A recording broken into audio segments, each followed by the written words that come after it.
Ce podcast est généré automatiquement à partir de sources publiques. Bonne écoute.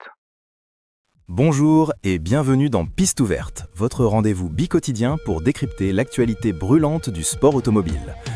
Nous sommes le 17 avril 2026 et le monde des circuits et des rallyes ne cesse de nous surprendre. Aujourd'hui, nous allons plonger dans la nouvelle génération de pilotes, les investissements colossaux et l'éternelle passion pour les légendes de l'asphalte. Une actualité dense, comme on les aime.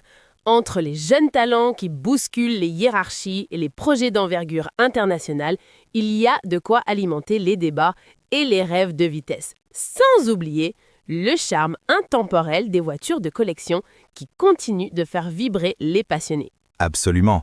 Commençons par la relève, car l'avenir du sport automobile est entre leurs mains, ou plutôt entre leurs pieds. Le Saint-Rémois Louis Perrault incarne parfaitement cette nouvelle vague. Son parcours, de la simulation aux circuits européens, est une illustration frappante de la manière dont le sim racing est devenu un véritable tremplin. C'est fascinant de voir comment la frontière entre le virtuel et le réel s'amenuise. On parle souvent de ces jeunes prodiges qui passent des heures sur les simulateurs, affinant leurs réflexes et leur compréhension des tracés avant de transposer tout cela sur la piste. Louis Perrault est une preuve vivante que cette voie est désormais crédible et efficace pour atteindre le haut niveau. En effet, et il n'est pas le seul à briller en ce début de saison. En Porsche GT3 Cup, Jack Sherwood a frappé fort en inaugurant la nouvelle saison avec 2 victoires éclatantes. C'est une performance qui pose d'emblée les jalons d'une saison prometteuse pour lui et qui montre la compétitivité féroce de cette série monotype. 2 victoires d'entrée, c'est un signal fort envoyé à la concurrence. La GT3 Cup est un championnat exigeant et réputé pour la pureté de son pilotage et la proximité des performances entre les voitures. Se distinguer de cette manière dès les premières courses est le signe d'un talent certain et d'une préparation irréprochable. Et pendant ce temps, en Euro-NASCAR, la saison du blayé Paul Jouffreau débute ce week-end en Espagne. L'Euro-NASCAR, avec ses voitures à l'américaine et ses courses musclées, offre un spectacle unique en Europe. C'est une série qui gagne en popularité et qui attire des pilotes désireux de se confronter à un pilotage différent, plus axé sur le contact et la gestion des masses. L'ambiance des courses NASCAR est toujours électrique et la version européenne ne déroge pas à la règle. On espère que Paul Jouffreau saura tirer son épingle du jeu et nous offrir de belles batailles sur les ovales et les circuits routiers espagnols. C'est une excellente vitrine pour lui et pour le sport automobile français. Et parlant de vitrine, je crois que c'est le moment idéal pour une petite parenthèse, Laura. Absolument, Michel. Chers auditeurs, marquez vos calendriers. Le lundi 20 avril 2026, Piste ouverte lance un tout nouveau format. Piste ouverte face à face. Ce sont des interviews courtes et percutantes réalisées par Nolan directement depuis les paddocks, au cœur de l'action. Pour ce premier épisode, nous aurons l'honneur d'accueillir Julien Guyot, moniteur de pilotage et expert en sim racing.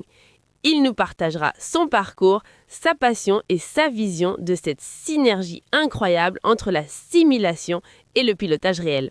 Un format que nous sommes impatients de vous faire découvrir et qui prolonge parfaitement notre discussion sur les jeunes talents issus du sim racing. Maintenant, revenons à nos circuits, avec une information qui témoigne des ambitions grandissantes de certaines régions du monde. L'Arabie Saoudite a annoncé un nouveau complexe auto et hippique en projet. C'est une annonce qui ne surprend qu'à moitié, Michel, compte tenu de la politique de diversification économique du royaume. L'Arabie Saoudite, dans le cadre de sa vision 2030, investit massivement dans le sport et le divertissement pour attirer les touristes et les investisseurs. Après la Formule 1 et le Dakar, un complexe de cette envergure consolide leur position sur la scène mondiale du sport automobile. Précisément, cet investissement colossal s'inscrit dans une stratégie globale visant à positionner le pays comme un hub majeur pour les grands événements sportifs et culturels. Ce n'est pas seulement une question de passion pour l'automobile, mais aussi de retombées économiques et d'image internationale. Le Moyen-Orient, et l'Arabie Saoudite en particulier, est devenu un acteur incontournable du calendrier sportif mondial. On peut s'attendre à des infrastructures à la pointe de la technologie capables d'accueillir les compétitions les plus prestigieuses. Le défi sera d'intégrer ces installations dans le paysage local tout en attirant une audience internationale fidèle au-delà des événements ponctuels. Passons maintenant à l'héritage et à la valeur intemporelle de l'automobile. Le circuit d'Albi s'apprête à accueillir fin mai des voitures de légende, avec des pièces rarissimes en Europe.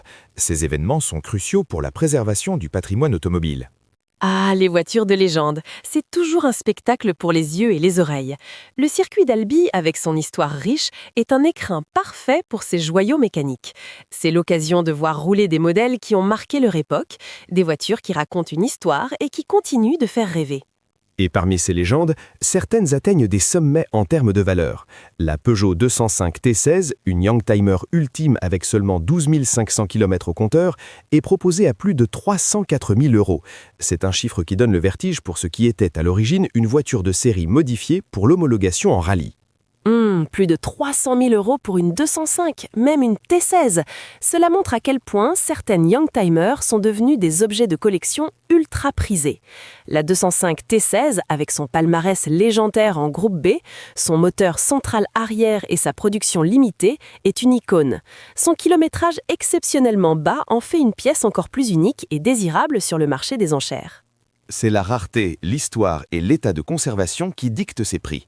Le marché des voitures de collection est en pleine effervescence, et ces véhicules ne sont plus seulement des passions, mais de véritables investissements. Et dans le même esprit de passion qui ne s'éteint jamais, nous avons un article sur la Lotus Evora S Sport Racer de 2014. Bien que datant de quelques années, elle symbolise cette lignée de voitures sportives qui, même d'occasion, continue de procurer des sensations uniques. Exactement. La Lotus Evora S Sport Racer, même lancée en 2014, reste une référence pour les puristes. Lotus, c'est la légèreté, l'agilité, une philosophie de performance sans artifice. Ces modèles, même plus anciens, conservent une cote d'amour et une pertinence sur piste que peu de voitures peuvent égaler. C'est l'essence même du pilotage. C'est la preuve que la passion automobile ne se limite pas aux dernières nouveautés. Les performances ne sont pas le seul critère, l'émotion, le lien avec l'histoire et la pureté du plaisir de conduire jouent un rôle majeur. Parlons maintenant de l'impact du sport automobile sur le grand écran. Le sport automobile s'invite de plus en plus à Hollywood. On a vu des productions récentes qui mettent en scène la course, et ce n'est pas un hasard. C'est une excellente nouvelle pour l'image de notre sport. Hollywood a toujours eu une fascination pour la vitesse et l'adrénaline. Des films comme Le Mans 66 ou la série Drive to Survive ont prouvé qu'il y a un public immense pour ces histoires de compétition, de rivalité et de dépassement de soi. C'est une tendance forte. L'intérêt des studios pour le sport auto va au-delà du simple divertissement. C'est aussi un moyen de capter de nouvelles audiences, de raconter des histoires humaines fortes et de montrer la complexité technique et stratégique de ce milieu. Cela contribue à démocratiser le sport automobile et à le rendre accessible à un public plus large. Et avec les avancées technologiques en matière de tournage et d'effets spéciaux, les scènes de course sont plus immersives que jamais. On peut s'attendre à voir encore plus de productions de ce type avec des budgets conséquents et des ambitions narratives toujours plus grandes. Pour finir, un petit point sur des actualités plus spécifiques. Le magazine Le Mag Sport Auto nous propose un essai et des vidéos immersives de la nouvelle Peugeot 408 à Marseille.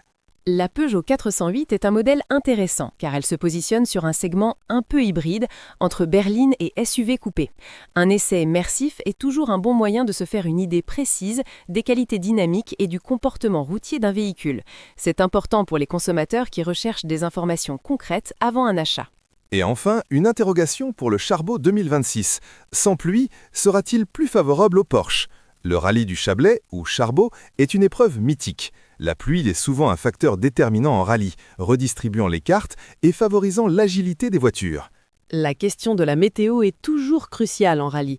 Les Porsche, avec leur architecture moteur-arrière, peuvent être particulièrement sensibles aux conditions d'adhérence. Sur le sec, leur motricité et leur puissance peuvent s'exprimer pleinement, mais sous la pluie, cela peut devenir un vrai défi pour les pilotes. Historiquement, les Porsche ont toujours eu une place de choix en rallye, notamment avec la 911. Mais sur des tracés sinueux et parfois glissants, l'équilibre de la voiture devient primordial. Un charbonné sec pourrait effectivement leur donner un avantage certain, permettant aux pilotes d'exploiter la pleine mesure de leur monture. Il faudra donc suivre les prévisions météorologiques avec attention pour ce charbonné 2026. La pluie ou son absence pourrait bien décider du vainqueur. C'est tout pour cette édition de Piste ouverte. Nous avons couvert un large éventail de sujets, des jeunes talents aux investissements massifs, en passant par la passion des classiques et l'influence d'Hollywood. Une fois de plus, le sport automobile nous prouve sa richesse et sa capacité à se réinventer tout en honorant son passé. N'oubliez pas notre nouveau format Piste ouverte face à face dès le 20 avril 2026. Merci de nous avoir écoutés. Rendez-vous dans le prochain épisode de Piste ouverte pour de nouvelles analyses et décryptages. D'ici là, restez connectés à la piste.